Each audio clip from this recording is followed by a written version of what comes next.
In the first light of dawn on the Giza Plateau, the Great Sphinx of Giza casts a long shadow across the sands. For nearly 4,500 years, this monumental statue, about 66 feet tall and 240 feet long, carved from the bedrock, has guarded its secrets in stoic silence. But today, something unprecedented is happening. A team of archaeologists stands atop the Sphinx's weathered head, preparing to pry open a hidden hatch just above the statue's eyes. This metal hatch, sealed shut since 1926, has long tantalized researchers and dreamers alike. As its rusted bolts finally grown free, the world holds its breath. What mysteries might be concealed inside this ancient guardian's skull? Ancient artworks from the New Kingdom show the Sphinx wearing a tall crown. And if such a crown existed, the hole in its head may have been cut to anchor it in place. Whatever its original purpose, that opening was sealed nearly a century ago when French engineer Émile Barrès reinforced the Sphinx and bolted an iron trapdoor over the cavity in 1926. For decades since, this secret door has remained off-limits, until now. As the heavy iron lid is pried open, a musty gust of air escapes from the darkness within. Peering down, the archaeologists see a narrow vertical shaft dropping about 6 feet into the Sphinx's head. The walls of this hidden space are straight and squared, clearly shaped by human hands, while the floor is rough, natural rock, sitting a few feet above the outside ground level. In the beam of a flashlight, they notice a thin crevice snaking even deeper down from the bottom of the pit, a tantalizing passage into the unknown. The team exchanges excited glances, they are peering into a part of the Sphinx unseen by any living person for generations. Carefully, one explorer lowers a small camera into the shaft, its cable trembling slightly as it descends. The video feed reveals more details of the chamber's interior. Every surface is coated in centuries of dust, but faint chisel marks are visible, evidence of the labor that carved this secret hollow long ago. There are no gleaming treasures or ancient scrolls here, only stone and silence. Yet, even the bare walls speak volumes. It's possible the Great Sphinx wasn't always the uniform sandy hue we see today. Archaeologists have found traces of red paint on the Sphinx's face and hints of blue and yellow on its body, indicating this giant statue was once vividly painted in garish colors. Perhaps, protected from the elements, a tiny remnant of that ancient paint still clings inside this shaft. It's a quiet reminder of the Sphinx's former glory, a time when it gazed out over the desert in full color under the Egyptian sun. Having opened the hatch and documented the chamber, the researchers carefully descend from the Sphinx's head, exhilarated by their find. What they discovered is not a hidden treasure chamber, but something perhaps more profound, a direct insight into the Sphinx's construction and the efforts of those who have guarded it through the ages. The precisely carved walls of the shaft suggest that ancient builders, or perhaps later restorers, intentionally made this opening. Was it simply to anchor a piece of the Sphinx's headdress, or could it have been the beginning of a passage intended to probe deeper into the massive stone body? For now, the Sphinx isn't giving up that secret. The narrow crack at the bottom of the shaft remains unexplored, beckoning future investigation. Still, the very act of entering this legendary monument has made history. After generations of speculation, experts have finally set foot and camera inside the Sphinx, turning a new page in the story of this mysterious colossus. One reason for such caution is that the Great Sphinx, for all its fame, remains an enigma in many ways. Astonishingly, not a single written record from the time of its construction has been found to tell us the statue's original name or purpose. Egyptologists generally believe it was commissioned by Pharaoh Khafra around 2500 BC as part of his pyramid complex. Yet, no inscriptions definitively link Khafra to the Sphinx's creation. This ambiguity has given rise to alternative theories about the monument's origin. Perhaps the most provocative idea comes from geological studies of the Sphinx's body. The statue's flanks and the walls of its enclosure show erosional patterns that some geologists argue could only have been caused by prolonged heavy rainfall, not the kind of weather Egypt has seen in the last 4,500 years. According to this controversial hypothesis, the Sphinx might be far older than commonly thought, potentially dating back to the end of the last ice age, around 10,000 BC. Such a time frame would vastly predate the pyramids and pharaonic civilization, hinting at a lost chapter of history. Having opened the hatch and documented the chamber, the researchers descend from the Sphinx's head, exhilarated. What they found wasn't treasure, but something more profound: insight into the Sphinx's construction. The carefully carved shaft walls suggest ancient builders, or later restorers, intentionally made the opening. Was it to anchor part of the headdress, or the start of a deeper passage? For now, the Sphinx keeps its secrets. As the sun climbs higher over Giza, the archaeologists secure the hatch once more, knowing they have touched a fragment of history. The Sphinx, with its impassive gaze and battered face, resumes its silent vigil over the desert, now with one less secret hidden inside. Yet in solving this small puzzle, the team has opened a door to even deeper questions. What other long-buried secrets lie beneath the sands of Egypt? The next discovery could be just around the corner. In fact, experts have recently stumbled upon a baffling artifact that may be older than the Sphinx itself, an object so mysterious that it defies all known logic. But that is a story for another day, one that will carry us even further into the thrilling depths of history. The Giza Plateau, a landscape dominated by the majestic pyramids and the enigmatic Great Sphinx, stands as a testament to the power and ingenuity of the Fourth Dynasty of Egypt's Old Kingdom, 26,013 BCE to 24,094 BCE.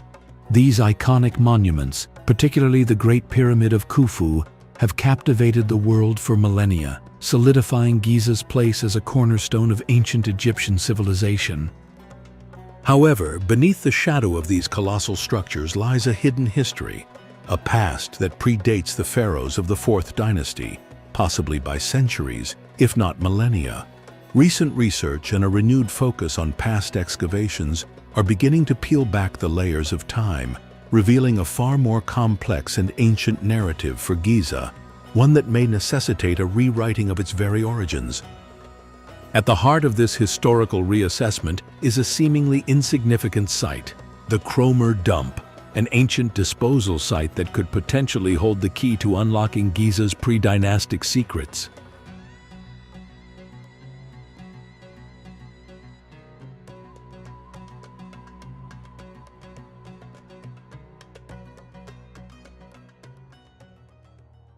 Located to the south of the Giza Pyramid complex, the Kromer Dump is a crescent-shaped accumulation of ancient debris, a seemingly mundane collection of discarded materials. First excavated in the 1970s by the Austrian archaeologist Karl Kromer and later re-examined in 2018 by the Ancient Egypt Research Associates under the direction of Dr. Mark Lehner, the dump has been traditionally viewed through the lens of the Fourth Dynasty.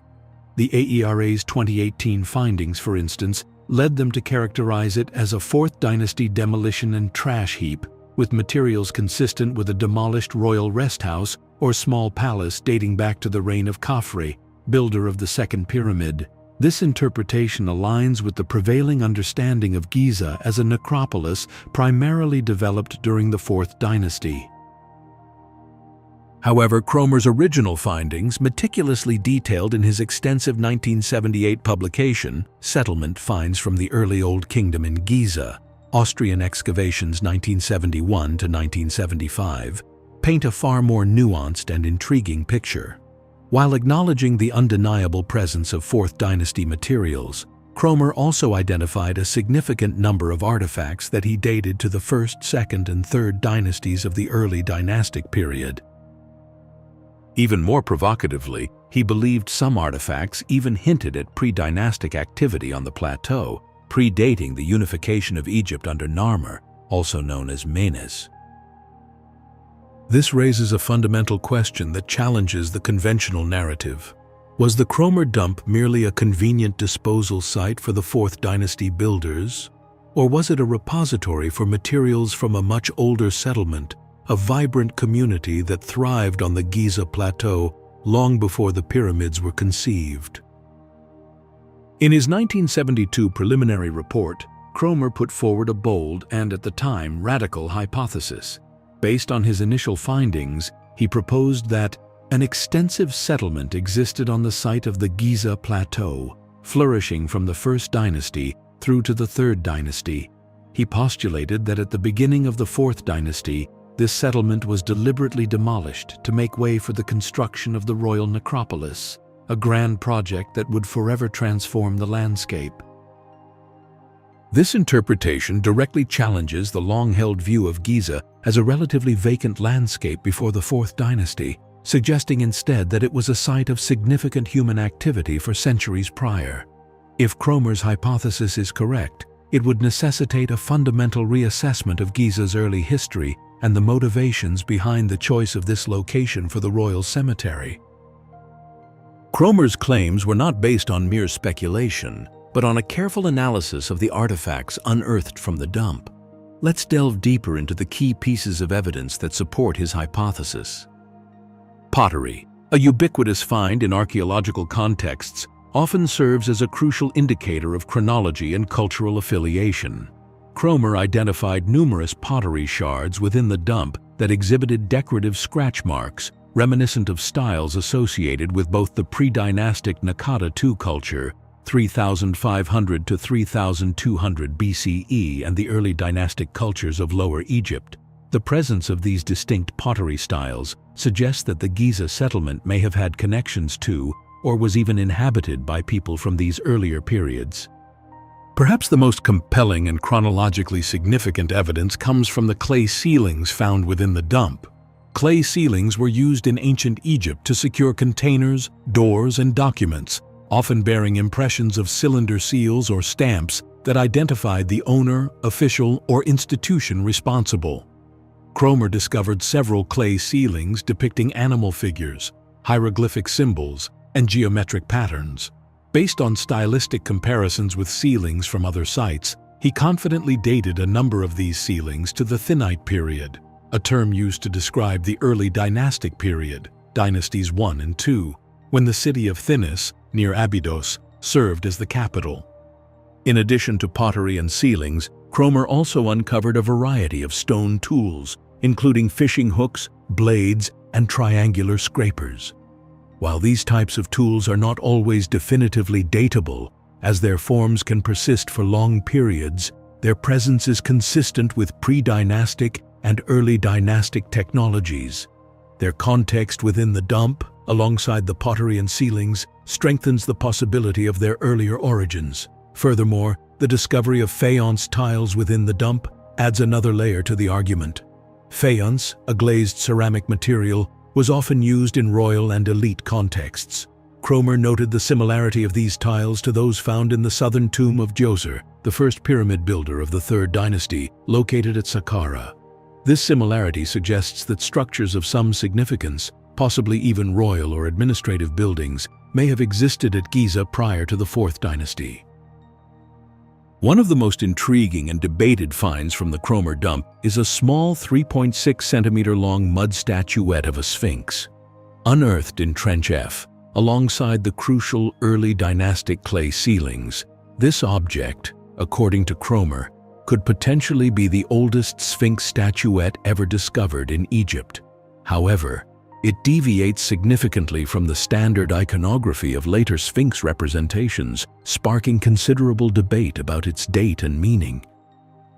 The statuette's most striking feature is its lack of the iconic pharaonic Nemes headdress, the striped headcloth worn by royalty. Instead, it sports a meticulously detailed hairstyle with individual curls arranged in concentric circles.